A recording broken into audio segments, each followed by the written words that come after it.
It's Monday, November 18th, 2024, and this is episode 322 of You Can Bet on That.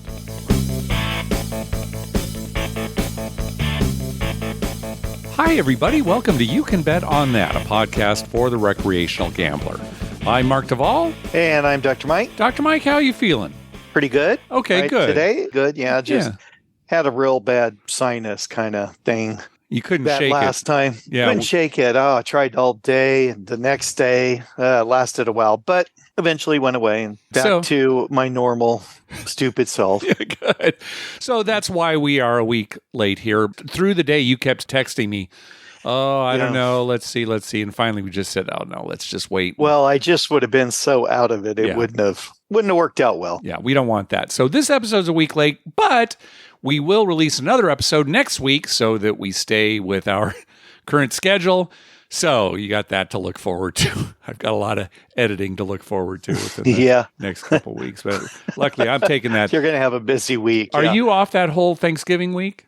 I work Monday and Tuesday. Okay. I'm taking it off. The company gives us Thursday and Friday, of course, but a lot of people at my work are just taking the whole week off. So I'll be able to edit the show. Yeah, good. I work Monday, Tuesday. There's a big biology test on Tuesday, and then I'm off Wednesday, Thursday, Friday, Saturday. Good. Sunday. Yeah, Thanksgiving's always a nice break. All right. Yep. We're back from ZorkFest, although, again, now it seems like a million years ago, but we had a lot of fun. Sherry and I, of course, drove over there. We were able to stop in Barstow, and I got my Tommy burger, so that satisfied that urge. Did you get a lot of chili? A lot of chili. Got extra chili on the burger itself, and then chili cheese fries as well. So, oh, my. Yeah. That's a lot of grease for one person. And you know, Mike, I have trouble when I eat keeping food off of my shirt. For whatever reason, I don't know if it's my age or whatever, but I spill quite a bit on my shirt. Nothing for the Tommy's burger. Yeah. Sherry was thinking maybe I'm extra careful because I know it's so messy. Maybe. So. I think it was just a fluke of nature for you, Mark. All right. Yeah, it could be. So anyway, ZorkFest, our story off to a good start here. Hope everybody's enjoying it. Anyway, Sherry and I stayed at Fontainebleau. Definitely put me in the column of people who really like Fontainebleau. I know there are some detractors, but I think it's a very nice property. We had a great room. I played there for 360 Vegas Vacation for just a little bit, and they offered me 4 nights and $200 folio to come back. So definitely took advantage of it. They're trying to get people there. You know, even Robin Aubin, and we'll talk about Robin a little bit later, he emailed us and said for the little bit that he played there, he got virtually the same offer, 4 nights and $400. I don't remember if it was in free play or folio, but yeah. So keep your eye out, Mike, for something in your mail. I haven't gotten anything at all yet. Okay. They hate me. Yeah. I've got plenty to say about them, too. Okay, let's talk about Fontainebleau then before we get into ZorkFest so much. So we definitely liked it. Sherry commented on how it's not very smoky, so they probably have good ventilation there, although we also didn't see too many people smoking. But anyway, they've got that. The scent, now Sherry's very sensitive to smell. It was a little overpowering because it's kind of a flowery, powdery scent. Yeah. When you go right in, you certainly noticed that as well. I noticed it too, right when we got in there. Yeah, it's whatever they're putting in the air to make you want to lose your money. It is a little hard to get your bearings when you're out on the floor. You know, every time we came out of the elevator area, it's like, now which way do we go? Because it's kind of oval shaped, but then there are little crevices that you go down. So I think on the final day, we were finally getting our bearings right, but it's a little hard to kind of tell where you are. Yeah, you led us on some wild goose chase to find the craps table. Yeah. And at one point, you were ahead of us, and Sherry turned to me and said something like, didn't we just do? Did we just make a circle? I took us in some circles. Yeah. Welcome back. Now that's age. See, that's age. Yeah, probably yes. Yeah, that's just your natural instinct as an older person to walk. Just keep so you can prove. Just go to the left. Can prove you can keep do going it. To the left. We didn't really eat at too many places. You and I and Sherry ate in the food court, and then Sherry and I ate twice at one of the casual dining places, Vita. I say casual. There's no super casual place to go there unless you go to the food court. But I think super casual dining places are a thing of the past. Well, certainly on the Strip. Yeah, it's tough. Yeah, I mean, I miss that a lot. Oh, sure. Oh, me too, Mike. Well, especially for us because, we're kind of like dash in and eat something quick and have a halfway decent meal and get on with our gambling. And there, I mean, everything's either really super fancy or it's like a food court. Oh, it's right. It's like fast food. I always think back to the Palm Room at Stardust, Mike. We ate there quite a bit. Really just like their coffee shop, but then they'd have their prime rib special. That's where we went as a group where Clayton started coughing up because you said something funny. He started choking on his water. Stupid, yeah. Well, and then when we were downtown, we ate at the Four Queens. Oh, gosh, yeah. Up there at Magnolia's Cafe, right? And that's still there. I mean, I wish there was something kind of like that on the Strip. And you could get breakfast, lunch, dinner. Oh, yeah, anything, anything open 24/7. It's wonderful. But we ate at this restaurant, Vita. I had two very good meals. The best hash browns I've ever had in my life, Mike. And I know that sounds like hyperbole. And I know you're a big hash browns guy. Yeah. But it came like in a patty. So you look at it and you're thinking, what's this going to be like? I can't tell. It's just the flavors and everything. It was just really excellent. So, and was it cooked all the way through? Oh, yeah. There wasn't like raw in the middle or overcooked or anything like that. Perfectly cooked. Yeah. Very good. You're making me hungry just thinking about that. We'll take you there next time. Just a couple more things about Fontainebleau, and then I'll let you kind of take over. We had a listener call in talking about how they had really good blackjack rules there. I couldn't find any blackjack tables where they stayed on soft 17. All the ones that I saw, it was hit on soft 17. So I don't know, maybe they've kind of changed that. And then as far as dealer quality goes, or I should say the way dealers treated us, yes, it was definitely a mixed bag. And maybe I'll let you take over at this point. Yeah, it was definitely a mixed bag. Yeah. Some of them were very nice and good, and things were great. And I had a few that were just absolutely terrible. Yeah, and again, this is in the way that they treated you. It just turned me off. Yeah. And it's funny because it was right the first time we played there. Yeah. Right? And so you automatically get this bad taste in your mouth. Yeah. For the casino, and it's hard to shake that. I mean, other dealers were nice. I'm not saying they were all like that, but this one guy, oh my gosh, he was just bad. Yeah.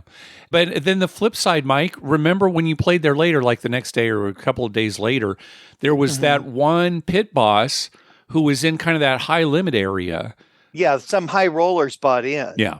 I was playing by myself, and these high rollers, they bought in for 100,000, and then they said, we're going to go watch the fourth quarter of whatever game was on that they wanted to watch. Yeah. And I thought, well, why'd you buy in? Yeah. But I guess they wanted certain spots, right? Okay. So they got our chips are all sitting there and they left. And then I was by myself. And after a couple of bad rolls, I thought, well, I don't know. If I really want to sit here, I'm the only one rolling. It wasn't going that well. So I said, okay, I'll just take a little break too. And so I went, and I didn't even go very far. I went to a slot machine where I could actually see in that room. Yeah, to see when they would come back. Yeah. Yeah. And so finally I saw them come in there. I cashed out my slot and I walked over and I look, and now the limits, it went from 25 to 100. Yeah. And I was like, because I was covering all the numbers and stuff. And I'm thinking, well, that's going to go quick if I continue to play this way. Now, I could have just played there and taken 6 and 8. It changed the way you play, right? But then you're not, you're not enjoying yourself. And then I thought to myself, well, I can play the same way. I'll just go out on the floor, right? Yeah. So the pit boss, he looked at me. He says, I'm sorry. Yeah, these guys, they requested this. And he looked at me and I said, hey, you don't even have to explain. I completely understand. Money talks that's business. Yeah. Yeah, it's business. And I just said, okay, no problem. I went out on the floor, and as I was playing out there, he came by later and actually stopped, shook my hand, and said, I appreciate you so much. You were very considerate and didn't make a stink or anything or asked to be grandfathered in. And I said, no, it's no problem at all. He said, well, I just felt bad because, you're a good guy. You were playing, you were tipping, and these guys kind of made it unaffordable for you. And I said, it's okay. Don't worry about it. He was super nice. Yeah, so nice. Yeah. that kind of made up for everything. Right. And he was a pit. Yeah. So that was good. It's just one of the dealers who said some stuff that just was uncalled for. Well, I'll tell you, Mike, and this is kind of related. So the first night that we were there, it was before you had shown up. You were coming the following day. I went in. They've got this room. It's called the solo room.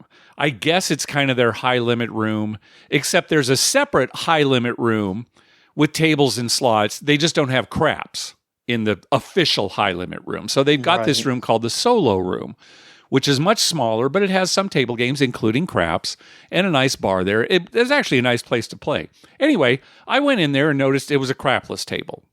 And so I said, okay, let me ask you, can I buy the 5 and 9 and pay the VIG afterwards?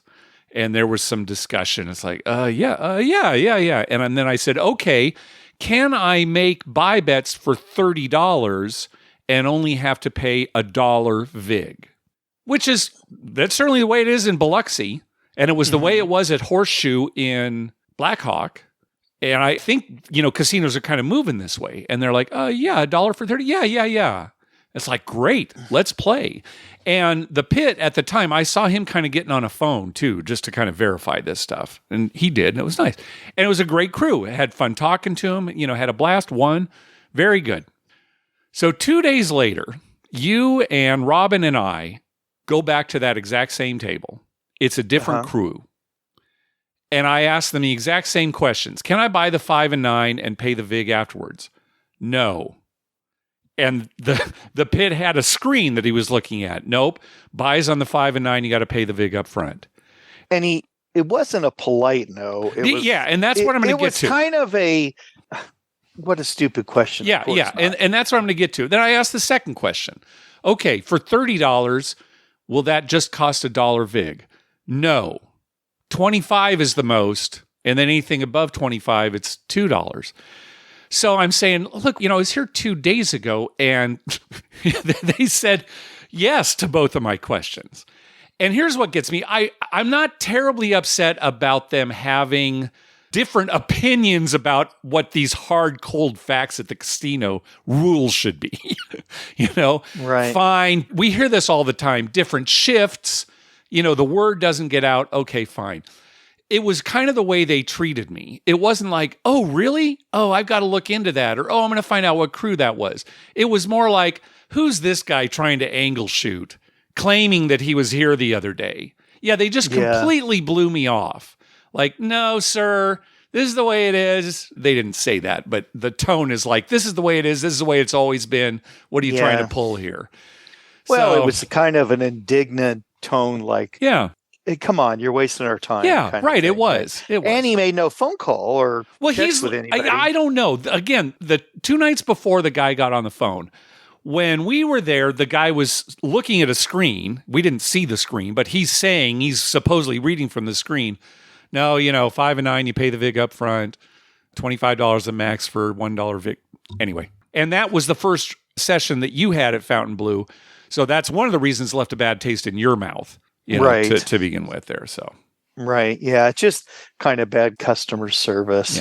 Yep. The smart thing for him to do, even if he didn't believe you or didn't want to give you that option, he could just say, oh, let me check and, go where we can't hear and pick up the phone and just whatever. And then come back. Oh yeah. They said, no, that's, that was wrong the other night or something, or, oh, they must've made a mistake. Sorry about that. Something like no, that. It was nothing. It was just like, you're a jerk. Get out. And not that he cared or would have cared, but I would have given them more action. As a result, I didn't take the 5 and 9 when I was making my bets. Right. I just, okay, if I can't buy it, I don't want to deal with the 4% house edge on a place bet. So anyway, we also went later to Resorts World and asked the same questions. And I'm surprised that this question isn't asked more. Maybe as Crapless Craps continues to spread, we'll get more of this, what can you buy? But he said, no, you can't buy the 5 and 9. And also, we were asking, $30, can we be $1 VIG? And he was like, well, no, not really. What I could do is, one time you bet it's $1, the next time it's $2, then $1, then we just go back and forth. And we're like, no, that's fine. Whatever that's your just rule too is, much to deal it's with. Ridiculous. So Anyway, that's Fontainebleau. That's our craps rules. Anything else you want to say about that before we actually move on to ZorkFest? I will say this. The casino is very nice. Mm-hmm. And it's kind of open and, it's comfortable. And I love that room with just the craps table in there. Yeah. I'd be playing there all the time. It just goes to show you how important customer service is. Mm-hmm. They almost were like pissed off we played. Well, we've talked about this, and this just emphasizes that the crew is the most important thing when it comes to our enjoyment of playing craps. Oh, Mike, I will give them some credit. When you and Robin and I went there to that solo room, the posted limits were $100, and you actually asked them, hey, can you go down to 25? We'll play here if you can go down to 25. And they immediately said yes. Yeah, he said, sure. We got off to a great start because, yeah, sure. There was no, let me call. No, it was just, 25. That sounds good. Yeah. So, as a dealer, if I was at a table that like that, say 100 limit, nobody's playing and everything, I'd love for them to lower it if some guys want to play, because when you're busy at work, time goes by. Yeah. If I'm just sitting there, it goes so slow. Give me something to do. Yeah. And, not that they know what we're like, but once they see the way that we're playing and kind of our attitude and that we're taking care of them, they kind of brighten up. That definitely happened at Resorts World. It's like with the boxman there. He wasn't rude or anything, but he was just kind of not very enthusiastic. And after we started playing, he kind of saw that we were kind of having fun and being funny and tipping and everything. He was laughing along with us, and it was like a whole different personality. So, again, don't you think? Now, I did appreciate that about him. Yeah. But don't you think your attitude should be to be nice right off the bat? Yeah, it shouldn't depend on the players. And again, how do you know what we're going to be like? I agree. Yeah. All right. Let's move on to actual ZorkFest. That first night, you came, and almost immediately we went to the cocktail party to kind of kick off ZorkFest. And we saw everybody there, said hello. And Josh from Crap Vegas and I were in charge of running a craps lab, basically teaching novice players, or newbies, I should even say, how to play craps. And so we got there, and Danny from It's Vegas, Y'all, he was helping run the event with Michael Traeger. He said, well, wait till you see what we've got set up for you for this craps lab. We hadn't walked in the room yet. And we're thinking, okay, so it's not going to be, a really nice table. Maybe it'll be a table like a homemade table or something like that. And he said, no, you wish it were a homemade table or something like that. So we walked into the room. There was no table. There was just a big craps felt draped over a couple of tables that were in the conference room. And according to Michael and Danny, the day before the event, Caesars had promised them, we're going to have a table up there for you. But the day before, they said, sorry, we can't get the craps table into our freight elevator. The day before. So I'm talking to Michael about this. He said, Danny and I were debating what to do. Should we go to a third party? We were considering that, having them come and but that's last minute, and then we got to pay more, and we don't know what we're getting. So anyway, Caesars kind of dropped the ball there. But what we ended up with was just a craps felt, no puck, no off and on puck, no stick, a few chips, but not enough chips to give everybody to have them practice playing. It was really only enough chips for us to demonstrate where bets went. And the kicker, it was a crapless layout. We're teaching new people how to play, and they sent us a crapless craps layout. Now, isn't that odd that a casino conveniently wouldn't be able to get a table in their thing? They give you a crapless felt with not enough chips to really teach anybody. Maybe they didn't want them learning craps. Oh my gosh, it was so funny. We took some napkins to cover up the 2, 3, 11, and 12 so that we could teach real craps. We didn't want to teach newbies crapless craps. So we covered those up at least. And then Josh and I ran this craps lab, which actually was extremely successful. We got a lot of great positive feedback from it. Oh, it was packed. There were a lot of people there, yeah. Yeah, and it kind of helped, too, that this one woman that we were having rolling the dice, she had a great roll. She kept making freaking points. So we're able to, use all these examples. Okay, here's what you do. Here's what you do. At the same time, cautioning people, hey, it usually doesn't go this well. But no, we got great feedback from that. So I assume that's something that's going to be a recurring thing at future ZorkFests. Yeah, it was good. I saw there were a lot of people who really enjoyed it. Yep. And I think learned. I saw quite a few of them actually playing later. Yeah, they went downstairs after the lab and we're playing and having some fun. So the bulk of ZorkFest, which is panels on that Saturday for people who like playing the points and mileage game, and credit cards and things like that. We basically aren't big travelers. So we didn't go to any of those events during the day, but I did get up. 7 a.m. was the next craps lab. I don't know why they decided 7 a.m. Josh had gone to the dinner that they had at Wynn the night before. We did not. So he was really up late, but I got there around 7 and we didn't do a full-on craps lab. It was more like people had questions. So it was like Q&A. People would come up, or what about this? Can I bet this? What does this mean? As opposed to like me starting from the beginning. Here's how you play the game. So, that was good too. That was good. And then that's when you and Robin from Anytime Gambling and Sherry and I went back to Fontainebleau and ended up playing at that crapless table. Robin doesn't play a lot of craps. And again, it was a $25 table. So we said to him, hey, just 6 and 8, $30 each, 6 and 8. And it started out a little bit cold, but after a while, he was winning some money.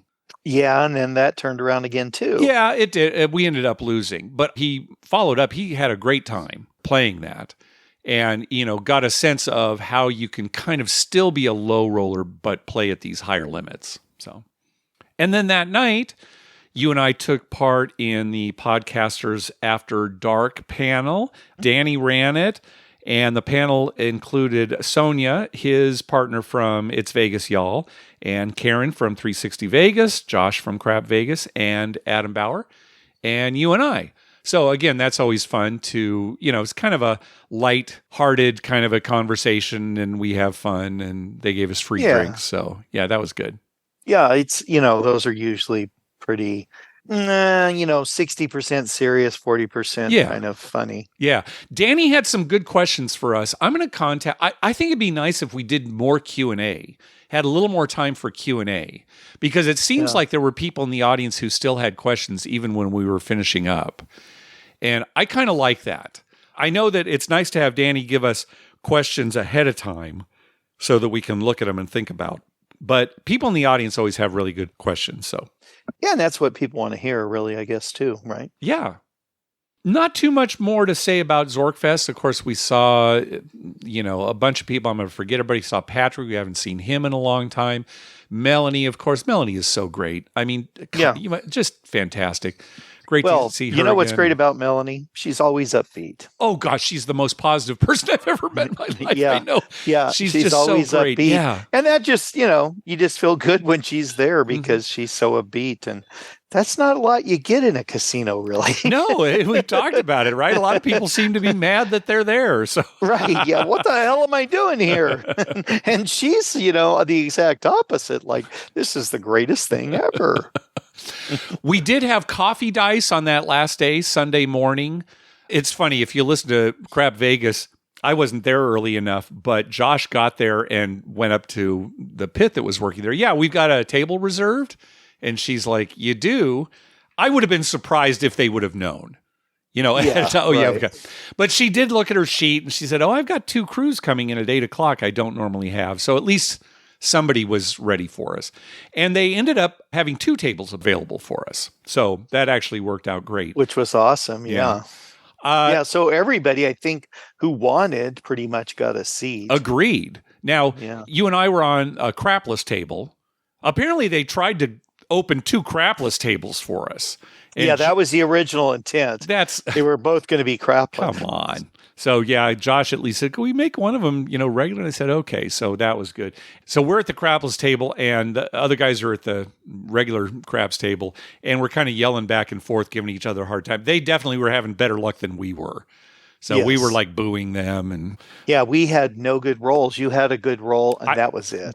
It was a good roll. It wasn't a great It roll. wasn't a great roll, but it was a good roll. I was thinking, Mike, that might have been the best roll you and I had the whole trip experienced. Well, not for me, but Oh, you played a lot more by yourself. Yeah, that's right. yeah, That's right. when I Okay. was by myself, I had a good roll. Okay.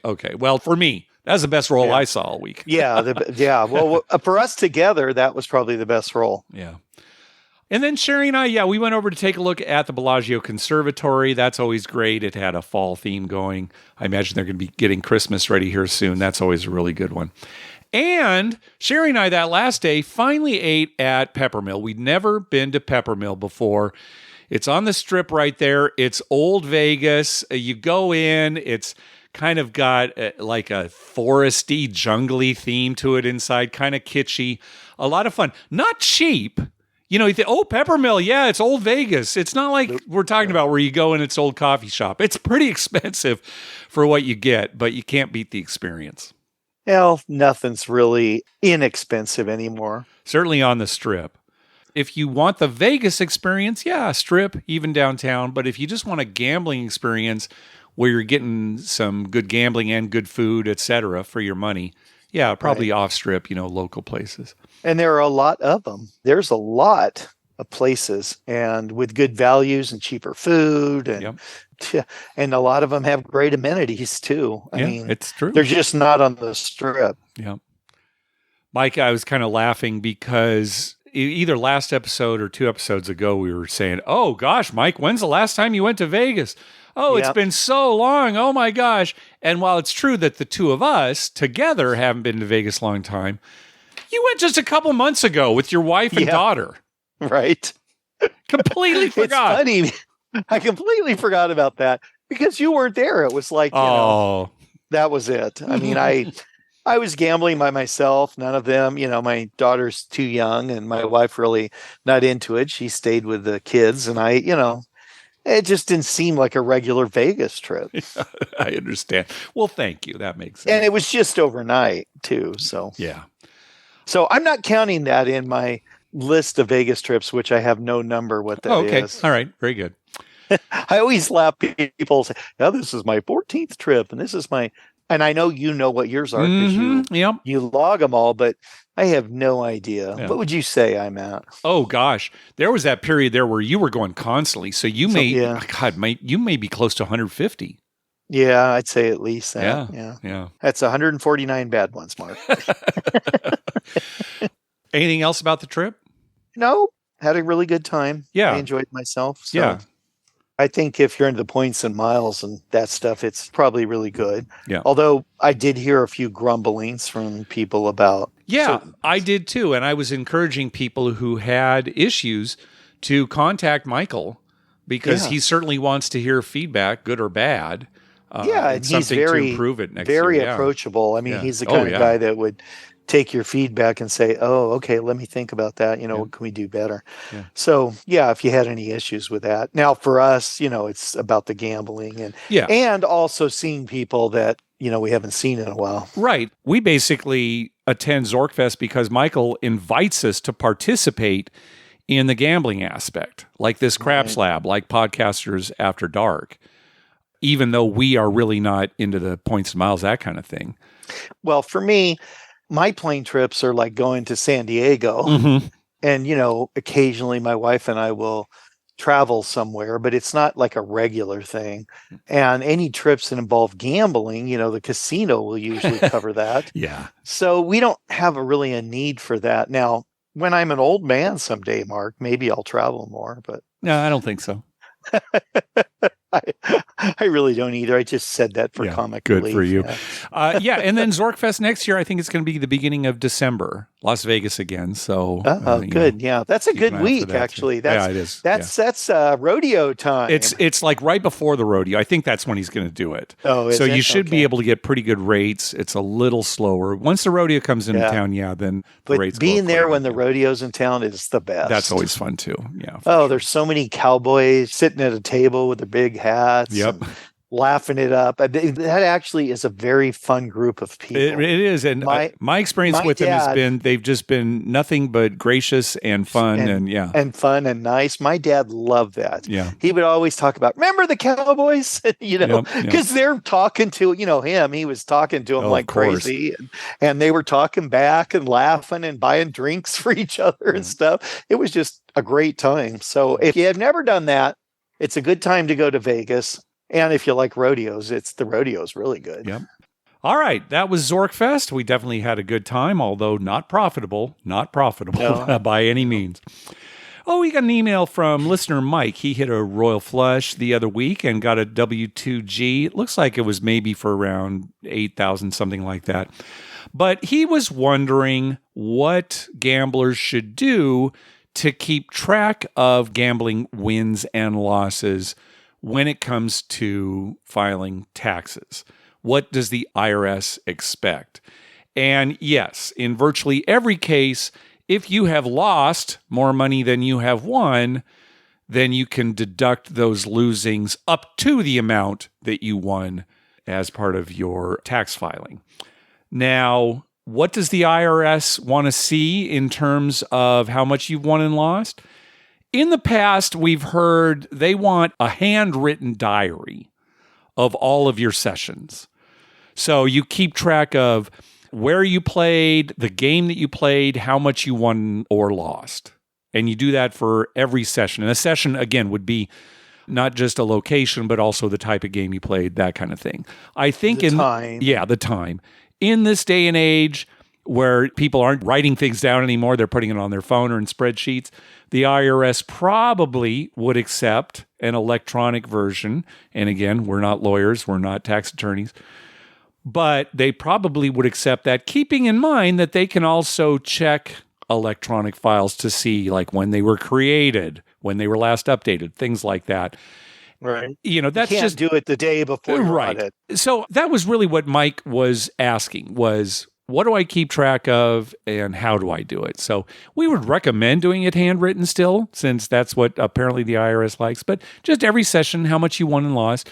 Mike says that when he looks at his Caesar statement, they'll provide a win-loss statement.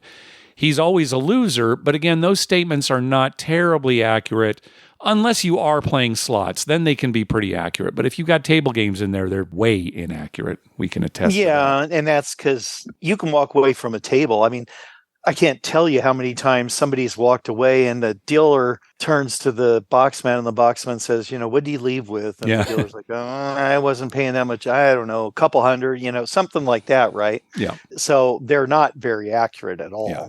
So keep track yourself. Well, what is going to happen, Mark, when they abandon the IRS and it's gone? And what's going to happen? You want me to kind of predict the future and there's no IRS? Well, yeah, when there's no IRS and we're just declaring our income, gambling-wise, what's going to happen? Gambling-wise? Well, I think the answer is pretty simple, Mike. You won't have to declare wins or losses. See, now that's what I'd like to see. You don't have to declare wins or losses. Uh-huh. But I got this feeling that if something like that were to happen, let's say, just theoretically, all right, they would say, if you have any like W2Gs or anything, then you have to declare loss. You have to have proof of your losses. Why am I even entertaining this conversation? Why would you be given a W2G if the IRS doesn't exist anymore? Well, maybe there's some other department. I'm just worried that at some point I'm going to have to keep track. All right. Don't worry about it. Okay, Dr. Mike? Just don't worry about it. I'm not going to lose any sleep over You're not that. playing slots anyway, so you don't get W2Gs. The only time you've ever gotten them is when you've hit the fire bet in craps. So I got one for slots. Oh, yeah, 20-some years ago. So yeah, just relax, all right? All right. Well, I'm concerned for everybody. I don't want us to have to be tracking. Just track, all right? Good for you. Maybe, you know what? Maybe I'll start that starting now. Okay, start right now. Track. No, I'll start that in February. Not January? No, February, because I'll be 65. From 65 on, I'm going to keep track of all my winnings and losses to the penny, Mark. All right. I'm glad I've got this. So much so it's going to be so annoying for you. See, I could see me doing something like that. It's not going to happen. I'm glad I got this recorded. This is one of those things in 10 years when I'm 75, you can play back and say, can we see your sheets? I'm going to be playing this back in March. All right. All right, we also got an email from Bart. He said, "Hi guys, long-time listener, first time commenting.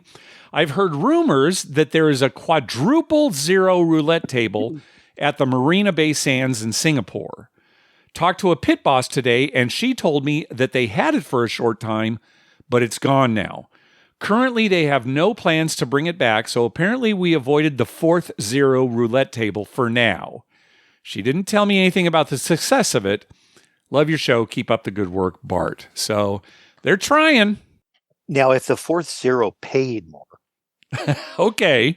What if you got, 1, 2, or 3, just, regular payouts. But if you bet on 4 and 4 hit, you got like 100 to 1 or something. Okay. That might make it worth it. Yeah. There's got to be a point where it makes it worth it, right? Yeah. Yeah, but they're never going to do that. All they're going to do is keep adding zeros till suddenly people are, what, 10 zeros? All right, it's only $5. I guess I'll play. This is great. This is another thing I won't have to worry about.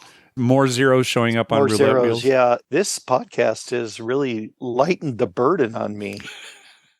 For once. Yeah, for once. Hey, we got a message from our buddy Chuck, too, on Facebook. He wondered what size Butterfingers you and Lynn are eating. Because, you were talking about how you love them, and we were talking about how the taste has changed over the years. What size are you eating? Well, we don't discriminate in this household. We'll eat any size Butterfinger that is available. Okay. But I'd be a fool to turn down large size Butterfingers and just get the small ones. So if given a choice, let's say a choice, it's always large. It's always the large. Okay. Because I'm thinking in our household, we get the miniature, not the real tiny ones, but like the fun size. Yeah. There's no such thing. So Chuck, regular, or I should say big size Butterfinger bars. Yeah. And life's too short, Chuck. Why are you going to eat the quote fun size, which just frustrates you and makes you want more? Frustration. You can just get the big size. And then when you're done, just lay back and drink your Mountain Dew and think to yourself, that was sweet. Yeah. And think, should I have another one? Yeah, I could probably squeeze one in. See, that's the thing with the fun size. You eat one, of course you're going to have a second one. You have no idea when it will end. At least with the big ones, usually after one, you're going to stop. Well, no, usually you're going to check your blood sugar and see if you have room for another one. Yeah. And my count. What's my count? You're yelling across the You can have house. 2/3 of another one. No more. You're good. Maybe that's what I'll get, like a constant blood glucose monitor that displays my blood glucose on the TV screen when I watch TV. That'll be on the monitor at our casino. Dr. Mike's current blood sugar level. Wait, shouldn't customers be able to hook up to that? Nope. You're just going to see Dr. Mike's. Yeah, you're going to see Dr. Mike's, and we take bets. Of course. We take bets. The over-under today is 250. Hey, thanks to everyone who's been clicking through our Amazon link. Remember, whenever you're going to buy something like, say, full-size Butterfingers through Amazon, please go to our page first, youcanbetonthat.com, and click through our Amazon link towards the top of the page. All right, let's move on to voicemails. We've got quite a few. We're not going to get to all of them today, but that's okay because, like I said, we're going to have another episode next week. But let's get started with our buddy, Eamon. Hello, gentlemen. Eamon here. Just finished a trip to Atlantic City where we stayed at the Borgata. Overall, pretty great property, quite a big casino, lots of table games. We even tried some new games. We saw flop poker, which itself was not very interesting. And then there was Asia poker, which we tried playing and didn't do well on that. But our second night there, now that I live in the UK, a friend and I, we decided to stay up late and just catch up. And we went and sat in High Limit and decided to play some slots just to kill some time because the table games were, like I said, not good. So the first game we played was top dollar. So we put in a few $100, not much. And we hit the bonus. And the way it works is they give you offers. It's kind of like Deal or No Deal. And you can either say yes or no. The first offer was like $75, I think. The second offer was around $100. The third offer was, again, like $50 to $75. And then the fourth offer was $2,700. So that was amazing. So we took that money. We're like, what do we do now? Well, we're up. Let's try something else. We went over to Huff and Puff. And within a couple of minutes, we hit another bonus. We actually got the mansion bonus. And we actually turned our denomination up because we did well on top dollar. Well, it turns out we hit the major, and we almost filled up the screen with mansions for $19,000. And if this wasn't enough, we said, hey, let's go get a drink and celebrate this giant win. So we went over to the center bar there, and we asked for a couple drinks, and while the bartender was pouring them, we put $100 into video poker. And we're on a kick of Deuces Wild lately. So we decided to play Deuces Wild bonus poker. Second hand, we got dealt 2-2, like Jack 7, ace. And in bonus poker, you obviously you need aces. So we kept the 2 2s, the ace, and we got dealt 2 more 2s for 5 aces, which paid another $4,000. We literally could not stop winning. We went back to high limit and hit a few more bonuses for a few more hand pays. So anyways, the trip has been paid for, and we bought dinner for the group. But overall, really great. I hope I'm not a slot convert. But yeah, great place. Thanks. Yeah, congratulations, Eamon. Oh, what a run. Yeah, you're going to edit this out, right, at the real podcast? Oh, yeah, I don't want people hearing about this. This is crazy. It's like Trey hitting the Royal Flush at ZorkFest. Yeah, at ZorkFest, I don't want to broadcast that. Yeah, no, you don't want to broadcast that. People are going to stop playing craps and go to slots. I mean, they've already converted Josh. Yeah, he's just I mean, there's a guy who, just played craps, and now you can barely find him on a craps table. I know. I lost all this in craps. I got to go win it back at slots. Yeah. Yeah, Eamon actually sent us videos of hitting these. So very exciting. Oh, my gosh. What a great run. Yeah, God, it's such a good feeling when you just can't lose. Yeah. It's just like, oh, no matter what I do today, because you have a million of those days where no matter what I do today, nothing happens. Yep. And you'll sacrifice, you'll have a million of those just to get one day where everything goes your way. It's like that movie, The Horse Track. Oh, Let It Ride? Yeah, it's like Let It Ride. Yeah, he finally had one of those days. Right, he had one of those days. Yep. All right, next call. Hey, Mark and Dr. Mike. This is W2Jesus from the Vegas Match Show on YouTube. I'm a huge fan. I've been listening since you posted your very first podcast. I love it. Thanks for what you guys do.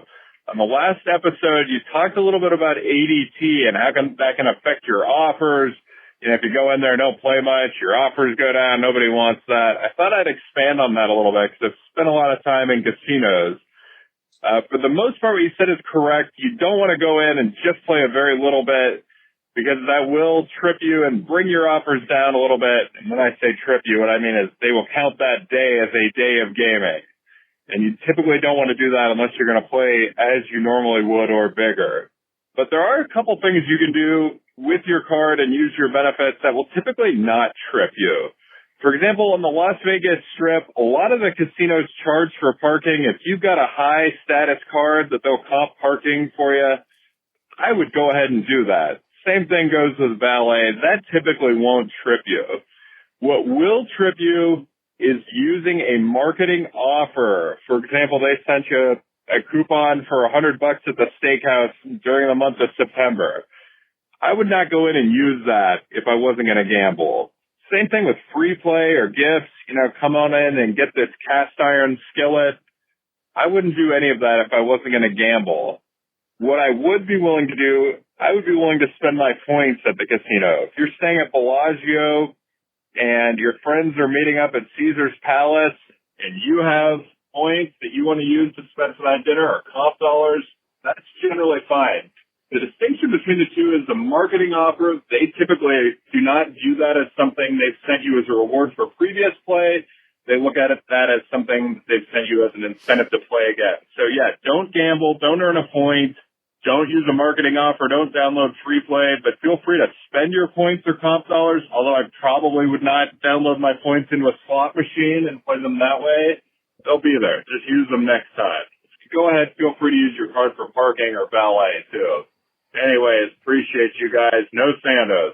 All right. So, again, what we're trying to avoid here is a trip to the casino where they count that as zero gambling and they actually average it in to your ADT, thus bringing down your ADT and limiting your offers. So good advice, but it's also going to depend on the players club you're working with, what their policy is. And you may not get the same answer from different employees within the same company. You'd almost have to empirically test it and see, okay, am I getting tripped? And we use the word trip as a verb here. That counts as like a trip to the casino. I'm getting tripped when I eat at the restaurant, but I'm not getting tripped when I use free parking, things like that. So again, still be aware. Yeah, that's what I was going to say. That's exactly what I was thinking. I mean, you can go to one place and it could be just like this, and you go to another place and it's totally different. Yep. And we've had the experience of when we ask, nobody really even knows. Yeah. I can't tell you how many times we've asked and they never are able to tell you. Yeah. So who knows what's really going on, and who knows how often it changes? Yeah, right. How often it changes. Like what happened on one of our previous callers, it seemed like the policy at the casino actually changed. So just be aware. Yeah, it's another one of those things. What do we call it? Voodoo? Yep, voodoo. It's just voodoo. I mean, it's like going to the craps table at Fontainebleau and finding out that, what you did last night, you can't do today. Yep. Yep. All right. On a previous episode, we were talking about how sports books will sometimes offer a cash out on maybe a parlay ticket that has not completed yet. Or even if you've got a ticket for a game that's underway, they'll offer you a cash out. We've said, don't take the cash out because it's never really a very good deal. So we've got a call from Jason related to this. Hey, gentlemen. Jason from Michigan again. Hope you had a great time in Las Vegas and won some money. Calling back about your previous show and a voicemail debate that came up about parlay betting and taking a cash out or not. Just wanted to share a story that my brother had a unique situation pop up with a 12-game parlay. I think he only bet $10, but doing it with the spread. And he hit the first 10 games. Well, they offered him a $18,000 buyout, or he could let it ride and go for the $150,000 or whatever it was that it would have paid out. He took the buyout. For $10, he got $18,000. Next game he lost, and then the final game he would have won. So he would have ultimately lost everything. I guess he could have hedged it somehow, but in that instance, I thought it was very good opportunity to take a lot of money for a small bet that probably will happen once every 5-10 years if he's lucky. So just wanted to share that story that I think in some instances to take the payout does make sense, but probably won't happen very often. You guys take care. Appreciate your show. All right. Yeah, thanks. I think I had mentioned on the previous episode, unless it's life-changing money.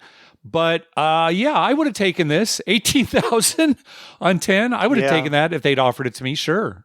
Yeah, and 18,000's, I mean, maybe not life changing. No, but on a $10 bet, on a $10 bet, you bet $10, you're going to get 18,000. That's a lot of money. You could, even buy something pretty big, right? Even though mathematically it might have not been the best move.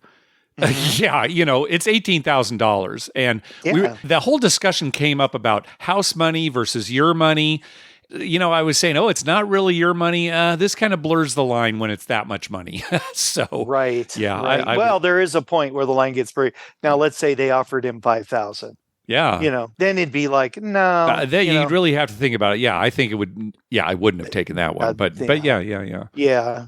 On the same topic, we got an email from listener Daniel. Hey, Mark and Mike, regarding the cash out option, I think there's an opportunity to make money. Not long ago, I made a wager on Navy against Notre Dame. The line opened up at plus 14. At plus 13.5, I bought a ticket for $20.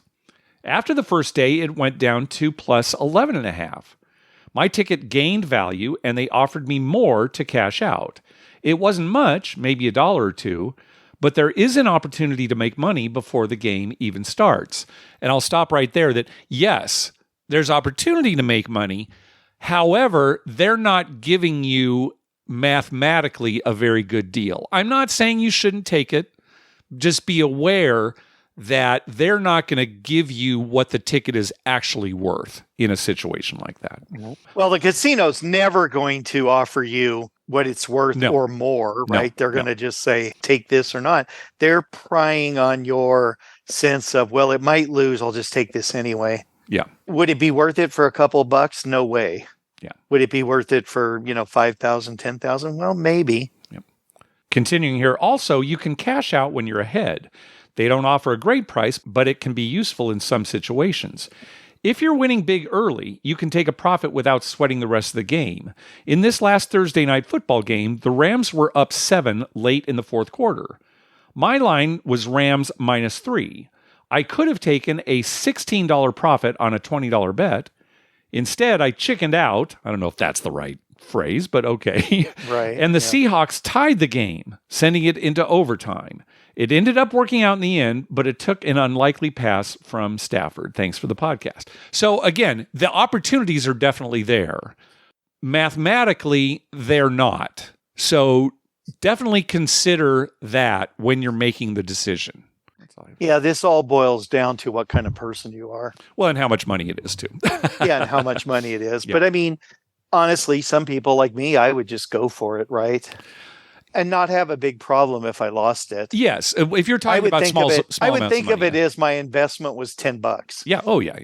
Right. So I'm like, well, I didn't get 10,000, but Well, but you said you would have cashed out the 18, right? The 18, well, yeah, okay. I know. I mean, you know what I'm saying? I do. It depends on what your tendencies are. Yeah. Now you would do the math. Well, but like I said, I'd still take the 18 in that case, even though the math doesn't work. So, well, it's closer than if they offered you like 6,000. Well, sure. So, you're setting a line where, it's worth it. It's not worth it. My line is, I'm going for it. And someone else's line would be like, well, yeah, I'll take 5,000, even though I stand to win 20. They'll just take that because that's a lot of money. Yeah. And just, comparing you and me, I'm more conservative when it comes to things like that. You're more willing to take risk. Yeah. Yep. Yeah. So it's the amount of money, how much it would change your life, and your personality too. Yeah. And how you look at losing. Definitely. That's a huge part of any gambler. Right. How you look at losing. Yep. Yeah. All right. Next up is Rev Dan. Hey guys, it's Rev Dan from Tulsa, and I don't really have any kind of update to share with y'all. I haven't had a chance to do any gambling in a while, but I had a few questions.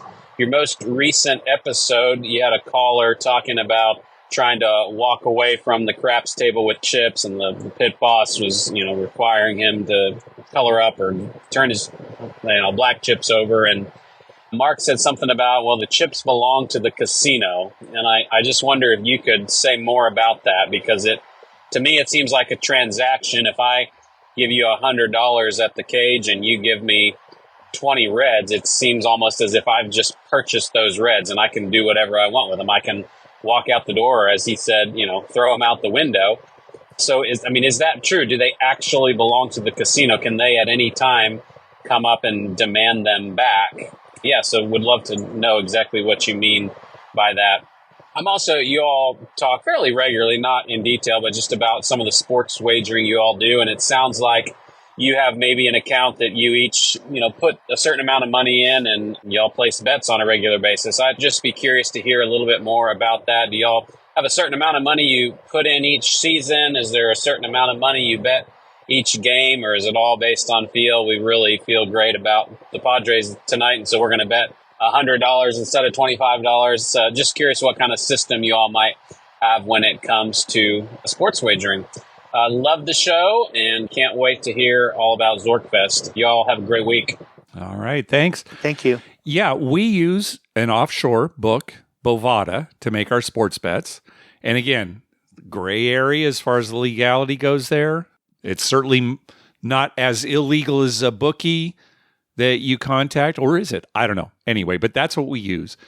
I would like to know if somebody in law enforcement could call in and tell us how much they worry about bookies or how much they monitor that. It seemed like it used to be like, okay, you're in trouble. Bookies were frowned on. And now to me anyway, it almost seems like it's like, well, yeah, they have a bookie. No big deal. It would be nice to hear directly from somebody in law enforcement. I'm guessing they really don't care that much. Law enforcement does. There's just so many other bigger It problems, depends, right? If, you certainly hear about busts happening because there's a gambling den or something like that. It would depend on how big it is, right? For sure. Yeah, but if you're just talking about, I know a guy, maybe not so much. And those gambling dens too, a lot of it is they're not really super concerned about the gambling aspect as they are about a lot of other things. They kind of go along with it. But anyway, that's how we make our bets. And now let's just confess right here, we bet very little on sports. The most we ever bet on a game is $10. That's it. So this is very much for entertainment. This is for pride. When we're sweating these games, we're not risking a lot of money. And the way that we do it is Dr. Mike handles all the football. And yes, we've pooled our money. Dr. Mike is basing his bets on following the game, players, stats, news, records, that kind of thing, for college and NFL. I handle all the rest of the sports, so that would be baseball, hockey, basketball, NBA, and college. And I'm basing my picks on how the public is betting. I'm not looking at stats and players and things like that, just on how the public is betting. Now, we do pretty good as far as our record goes, but we're not beating the juice. This is a losing enterprise for us.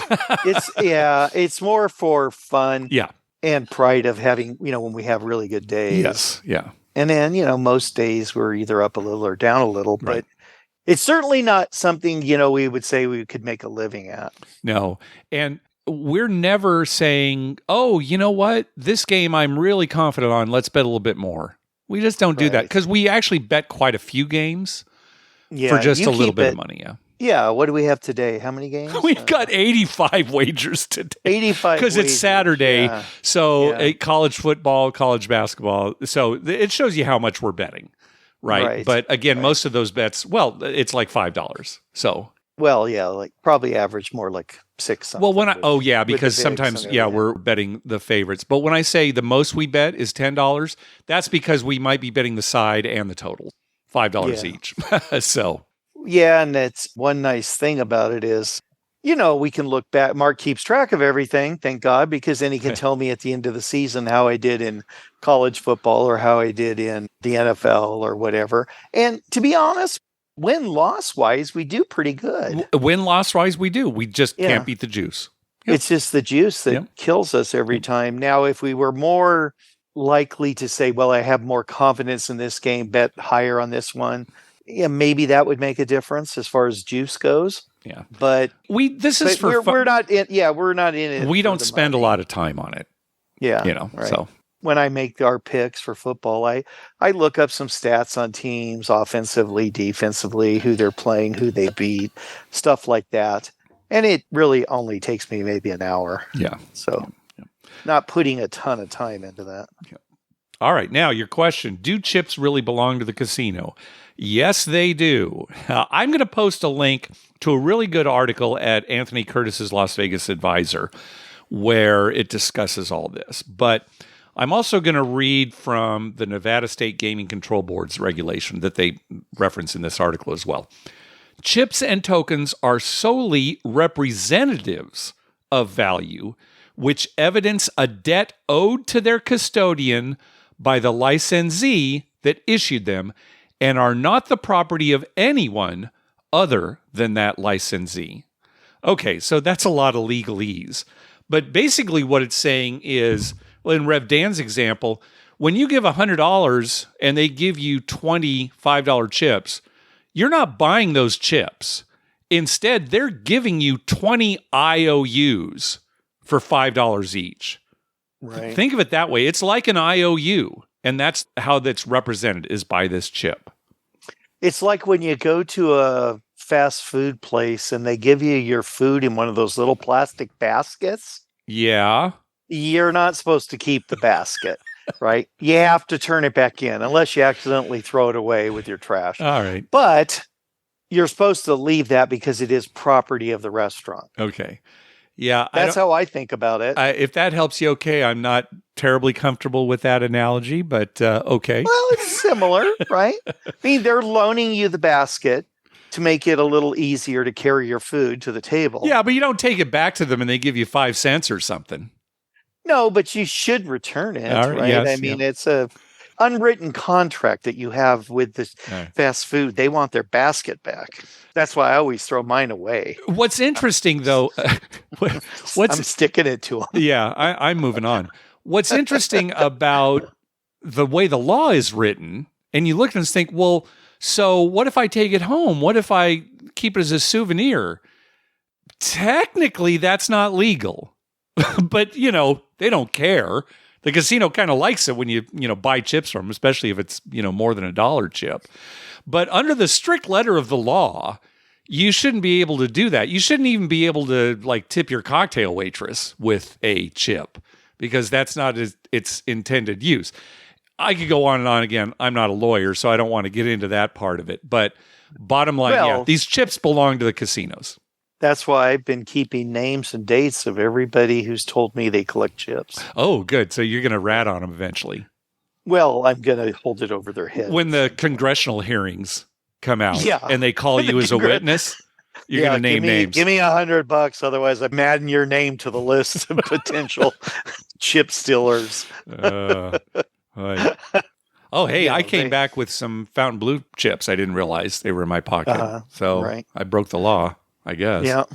And interstate, too. That's interstate. Yeah. All right, let's do one more call. Hey, Mark and Dr. Mike, Rob from Austin, Texas here. You may know me as Robbie Rolls, the first in the recent poker tournament to lose my entire stack to Mark. I am a longtime listener, first-time caller, so excited to share a trip report from Las Vegas to celebrate my buddy Zach's 40th birthday and my brother-in-law Drew, who's soon to become a dad. We focused our craft sessions at two of our favorite off-strip casinos, Ellis Island and South Point. Get this though, we first bought into a $5 table at South Point at like 11:55 a.m. And as we laid down our money, the pit upped the minimum to $10 and grandfathered everybody but us into the $5. Have you all seen this before? We thought it was weird and we pushed back on the box man. This guy like in a cowboy hat, just like looking down. He did not make eye contact. He did not budge. So it wasn't even like on an hour, like at 11:55. It just felt weird, like they upped it literally for us. But anyway, the good news is that the second shooter, once we bought in, was a lady there for her birthday, and she went on a tear for over 40 minutes. We left up a few hundred each, but mostly played 2x odds with smaller $300 bankrolls. Didn't come close to matching this guy next to us, who max pressed all his bets and at one time was betting $100 on the pass and 300 behind, and he was in total awe of himself as he ended up like over 1,000 from the session. Other hot sessions were at Ellis Island. We had 3 more of those. Shout out to Jerry in the Hawaiian shirt from Boise, Idaho, in town for the Boise State versus UNLV game. Jerry was amazing. She went on a tear as well. We ended up a few hundred for multiple sessions there and played a similar strategy. Min bet on the pass line with 3 to 5 times odds behind. Same for come bets until at least 3 numbers were covered. Prop bets like the hard ways were rare but played for $1 once we were using only house money. And for an extra boost, we'd press bets when we'd ask our dealer, Neil, if the dice were hot, and Neil would reply, "The dice are on effing fire."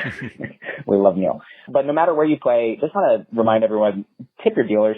We'd add $1 on top of our odds. That kept up the energy and was amazing. That's good. I had a lot of fun doing all other stuff in Vegas, but I just want to mention the F1 fences. They're up right now, and they're coming every single year. So Ellis Island has a lot of traffic if you're heading out there. It's an amazing casino, just, plan for some time to get there. And they're going to be doing a huge renovation, adding Ultimate Texas Hold'em and 3-card poker in the, coming months, which is really exciting. They're also going to change their tile floor to carpeting. So I don't know, that might be a nice upgrade for them. Anyway, 48-hour trip was amazing.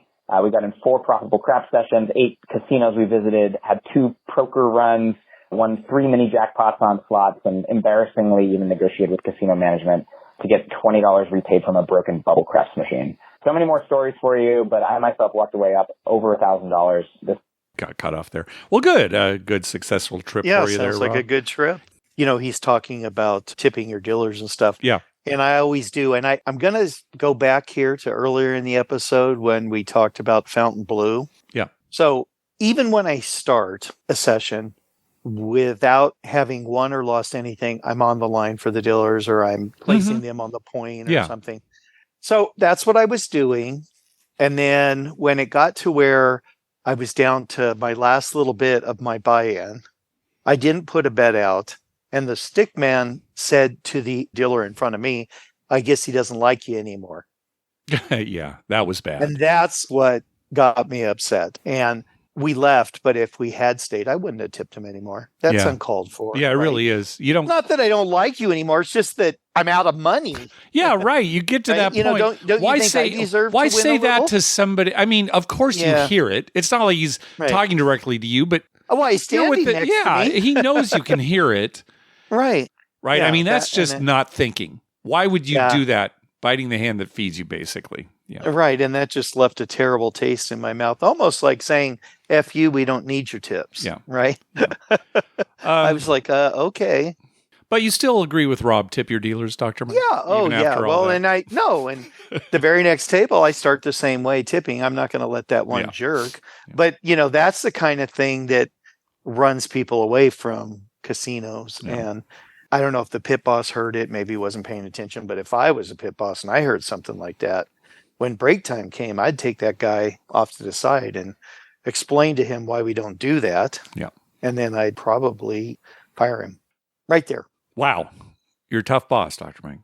Yeah, that's what's going to happen in our casino. We put up with nobody being rude. Rob was talking about how as soon as he and his buddies bought in, they raised the table stakes. Now, who knows why they did it, and it is kind of crappy. But the worst part is that the boxman would not acknowledge them. Yeah. That's ridiculous. Say, sorry, guys, I've got to do it, or sorry, we're raising, sorry, I can't grandfather you in because you just got here.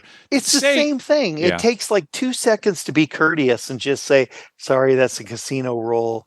They said to do it, so I have to do it. Yeah, I mean, and that ends everything. Not even looking up. Yeah, instead he just kind of tells them they're worthless. Yeah. We don't need your business. That's something like that. That's bad. That would keep me away from a property. Yeah, if something like that happened. Yeah, that's not going to be your first choice when you decide tomorrow morning what place you're going to go to, right? Yeah.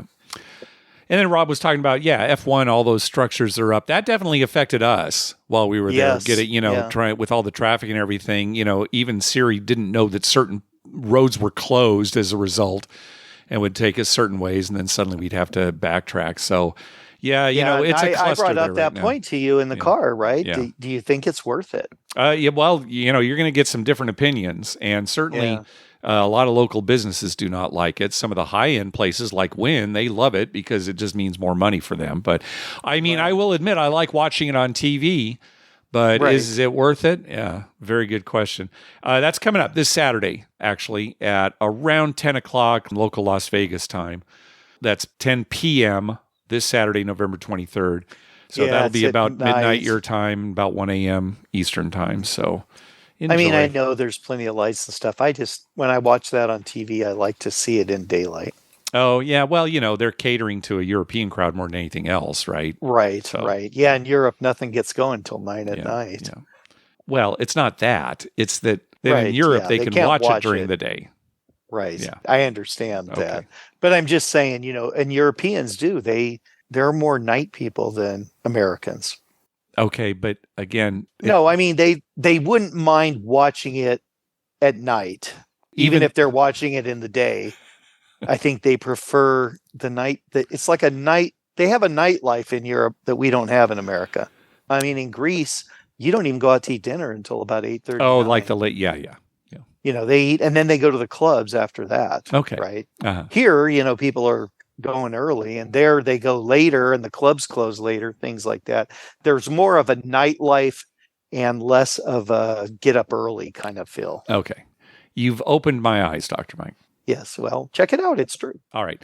Again, we've got some more voicemails that we will get to on our next episode. But for now, that's going to do it. We want to thank some people for some recurring donations. From James, from Jeremy at the Color Up YouTube channel, from Kurt, from the International Brotherhood of Gobbling Donkeys, from Nathan, and from Brian Dancer. Thank you very much for those recurring donations. We also got a donation from listener Chad. He said $3 for each podcast 50 minutes or longer in 2024 so far. Oh, this one's going to also qualify. So thank you very much for that, Chad. You actually gave him a recommendation on a dentist here in town, Dr. Mike. So yes, hopefully that worked out. He contacted us, yeah. Also, a donation from Kevin. We saw Kevin and Ann at ZorkFest. We actually got this donation before we saw them, but I hadn't read my email yet, so I would have thanked him right there and then. Kevin, thank you very much. He says, time for some Vegas karma. Thanks for the great shows. I don't think he had much luck. We didn't have much luck, so no. Next time. Kevin and I are going to stick to Iowa. Okay, yeah, that's where the real money is. Yeah, we're going to stick to Iowa. Yeah. Also, a donation from listener Brian, a karma donation for annual Vegas trip. Well, good luck, Brian. And a donation from Todd. Thank you for the wonderful pod. Keep up the great work. Thank you very much, Todd. We also got a couple of books from listener Jeff. He sent us, Mike, 2 books, 2 copies each. So I'll give you your copies next time I see. It's a friend of his who wrote some craps books a while back. And I looked at them. They're very nice. And one of them at least deals with crapless craps too. So some very nice books. Thank you very much, Jeff. Hey, at the top of our webpage, you'll find a link to our store where you can buy You Can Bet on That merchandise. Also, you can find a list of all the gambling-related shows coming up on American television at youcanbetonThat.com/TV-listings. And we've got a list of gambling-related movies at youcanbetonThat.com/movies. We'd love to hear from you. Call our voicemail hotline at 951-292-4377. That's 9512-WAGERS. 9512-WAGERS. Or you can email us at youcanbetonthat@gmail.com. We're also on Twitter at youcanbetonThat and on Facebook at facebook.com/youcanbetonthat. Dr. Mike, what do you got for us? Well, Mark, I have to say I really like this episode because it's kind of taken a burden off my shoulders about things to worry about. Oh, really? Okay, yeah. Yeah, So some of the things we discussed, it's actually calmed your mind a bit. Calmed my mind a bit. You know, I go through all these what-if scenarios all the time in my head, and now I don't have to think about a couple of different things. Oh, that's great. And that's nice. Good. So what are you going to do for the rest of the day? Well, to be honest, as soon as this podcast ends, I might actually go down to Diamond Joe Worth. Really? Yes, because I've got some free play and there's like a bonus thing. Oh. So I might just go get that. I may not play. Yeah. I might just drive down there for the drive. Okay. It's such a lovely day here It is, okay. in this area. Mm-hmm. And I'll drive down there, get my free play, and bring it back. Okay. And then keep There's stockpiling it. Yeah, stockpiling it, because there's a bunch of guys from town here, some relatives and some just people that I know that are going to go down there for a Vikings game. So I told them I'd go with them. And that's coming up. Yeah, that's coming up. Yeah. So I'll get some free play for that. There you go. And I Good. was just joking about the nice day. It's very cold and gloomy. Oh, okay. Oh, But it's it's cold still- here too, Mike. It's like, Yeah. high 50s. Yeah, Ugh. that's what I heard. Well, we are expecting snow next week. So Okay. we'll see if that happens. I'm doing everything I can to hold it off a little longer. Okay, good. Yeah. All right. Then I'm going to let you go, Dr. Mike. You go get on the All right. road and have a good trip to Diamond Joe. Yeah, I like driving down there, Mark. You know, you and I, we both love to drive. I know. We were talking about it the other night at card night. Some of the guys were saying, oh, that drive to Vegas. Oh, I hate it. I hate it. It's like, I don't mind it so much. It's relaxing. Yeah, it's relaxing. I like to drive. It gives me time to reflect on everything that I'm going to do for the rest of my life. Oh, so actually this drive to Diamond Joe might undo everything that happened in this episode as far as calming your mind. Oh, that's true. Oh, gosh. All right. Well, that's something for me to worry about. All right, everybody. Thanks for listening. Good night.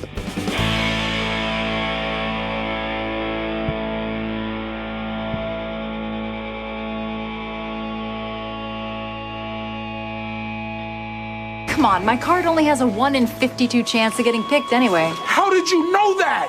You're like Rain Man. Quick, how many toothpicks are on the ground? 0. You need to go to Vegas.